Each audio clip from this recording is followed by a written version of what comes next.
श्रीमद् भागवत महापुराण महात्म्य अध्याय 2। नारद जी ने कहा, बाले, तुम चिंता ना करो। जिन्होंने कौरवों के अत्याचार से द्रौपदी की रक्षा की और गोप सुंदरियों को सनाथ किया, वे भगवान श्री कृष्ण कहीं चले थोड़ी न गए हैं। फिर तुम तो भक्ति हो, उन्हें सदा प्राणों से भी प्यारी हो। सत्य, त्रेता, द्वापर, इन युगों में तो ज्ञान, वैराग्य, मुक्ति के साधन थे, किंतु कलयुग में तो केवल भक्ति ही मोक्ष को प्राप्त कराने वाली है।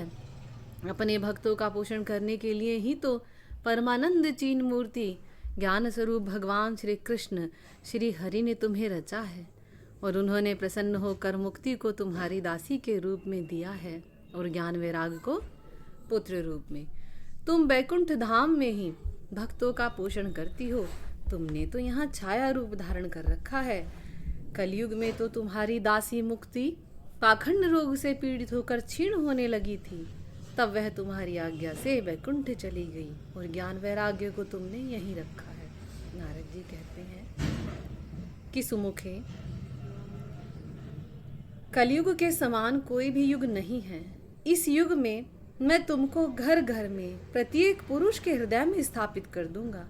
जिनके हृदय में प्रेम रूपिणी भक्ति रानी निवास करती है, उन्हें प्रेत, पिशाच, राक्षस या दैत्य आदि स्पर्श नहीं कर सकते। वह स्वप्न में भी यमराज को नहीं देख सकते। भगवान केवल भक्ति के ही वशीभूत होते हैं। इसमें श्री गोपी जन प्रमाण है। कलयुग में केवल भक्ति ही सार है। जो लोग भक्ति से द्रोह करते हैं वह तीनों लोकों में दुख पाते हैं। पूर्व काल में भक्त का तिरस्कार करने पर महर्षि दुर्वासा को बड़ा कष्ट उठाना पड़ा था। बस अब व्रत, तीर्थ, योग, यज्ञ और ज्ञान चर्चा आदि बहुत से साधनों की कोई आवश्यकता नहीं है। भक्ति ही मुक्ति देने वाली है। सूत जी कहते हैं, इस प्रकार नारद जी के द्वारा किए अपने महात्म्य को सुनकर भक्ति के सारे अंग पुष्ट हो गए और वे उनसे कहने लगी। भक्ति ने कहा, नारद जी, आप धन्य हैं। मैं सदा आपके हृदय में रहूंगी, कभी आपको छोड़कर नहीं जाऊंगी। सूत जी कहते हैं कि भक्ति की यह बात सुनकर नारद जी को बहुत दया आई और वे ज्ञान वैराग्य को जगाने लगे। जब वह न जगे तब उन्होंने वेद ध्वनि और वेदांत घोष तथा गीता पाठ करके उन्हें जगाया। इससे वह धीरे धीरे जैसे तैसे जोर लगाकर उठे, किंतु आलस्य के कारण दोनों जम्भाई लेते रहे, नेत्र खोल कर न देख सके। नारद जी सोचने लगे कि इनकी नींद और वृद्धावस्था कैसे दूर करूं। शौनक जी, इस तरह चिंता करते हुए वह भगवान का स्मरण करने लगे। उसी समय आकाशवाणी हुई कि मुने, खेद न करो, तुम्हारा यह उद्योग निसंदेह सफल होगा। तुम इसके लिए संतों से पूछकर सत्कर्म करो। वह आकाशवाणी वहां सभी ने सुनी, लेकिन नारद जी को आकाशवाणी का आशय समझ में नहीं आया और वे ज्ञान और वैराग्य को छोड़कर वहां से चल दिए। प्रत्येक तीर्थ में जाकर मार्ग में मिलने वाले मुनीश्वरों से पूछने लगे। किन्हीं ने तो उसको असाध्य बताया, किन्हीं ने कहा पता नहीं, और कोई चुप रह गई। त्रिलोकी में महान आश्चर्यजनक हाहाकार मच गया और लोग कानाफूसी करने लगे कि जब वेद ध्वनि और वेदांत घोष तथा गीता पाठ से भी ज्ञान वैराग्य नहीं जगे, तब कोई और उपाय नहीं है।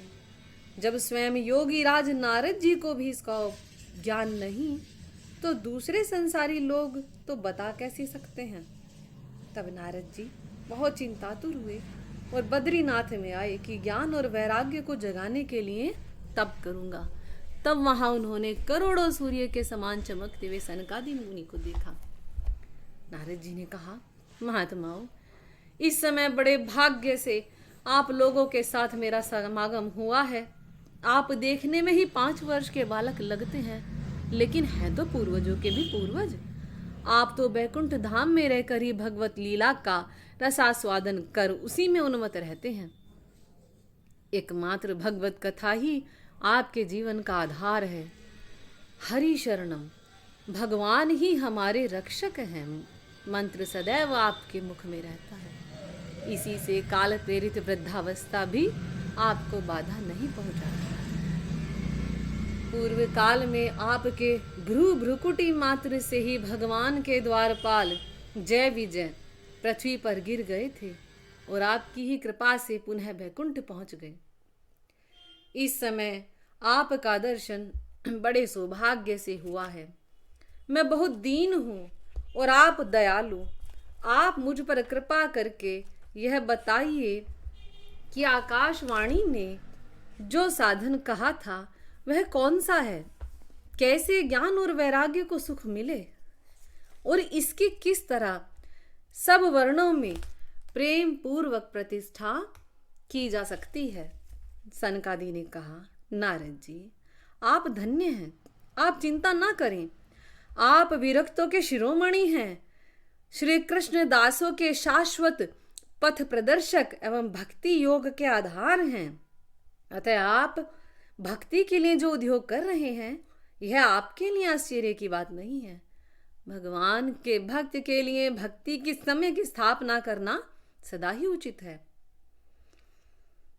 अभी तक जो भगवान की भक्ति कराने वाला मार्ग गुप्त ही रहा, उसका उपदेश करने वाला बड़े भाग्य से मिलता है। आकाशवाणी ने जिस सत्कर्म की बात कही वह हम तुम्हें बताते हैं। नारद जी, द्रव्य यज्ञ, तपोयज्ञ, योग यज्ञ और स्वाध्याय रूप ज्ञान यज्ञ, ये सब तो स्वर्ग आदि कर्म की ओर संकेत करते हैं। पंडितों ने ज्ञान यज्ञ को ही सत्कर्म का सूचक माना है। वह श्रीमद् भागवत का पारायण है, जिसका गान शुकदेव आदि महानुभावों ने किया है। उसको सुनने से भक्ति ज्ञान और वैराग्य को बड़ा बल मिलेगा। इससे ज्ञान वैराग्य का कष्ट मिट जाएगा और भक्ति को आनंद मिलेगा।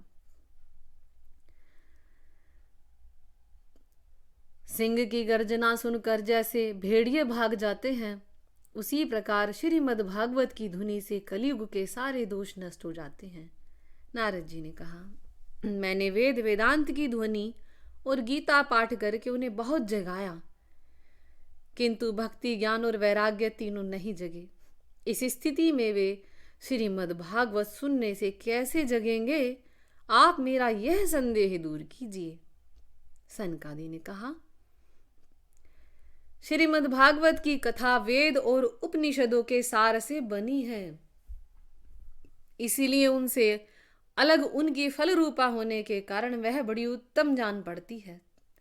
जिस प्रकार रस वृक्ष की जड़ से लेकर शाखा पर्यंत रहता है, किंतु इस स्थिति में उसका आस्वादन नहीं किया जा सकता, वहीं जब अलग होकर शाखा पर्यंत रहता है तो संसार को भी प्रिय लगता है। दूध में घी रहता ही है, किंतु उस समय उसका अलग स्वाद नहीं मिलता। जब वह अलग हो जाता है तो देवताओं के लिए भी स्वादवर्धक हो जाता है। यह भागवत पुराण वेदों के समान है। श्री व्यास देव जी ने इसे भक्ति ज्ञान और वैराग्य की स्थापना के लिए प्रकाशित किया है। पूर्व काल में वेद वेदांत के पारगामी और गीता की भी रचना करने वाले भगवान व्यास खिन्न होकर अज्ञान समुद्र में गोते खा रहे थे। उस समय आपने ही उन्हें इसका 4 श्लोकों में उपदेश किया था। फिर इसमें आपको आश्चर्य क्यों हो रहा है? जो आप हमसे प्रश्न कर रहे हैं, आपको उन्हें शोक और दुख का विनाश करने वाला श्रीमद् भागवत महापुराण सुनाना चाहिए। बोले श्री कृष्ण भगवान की जय। श्रीमन राधे राधे।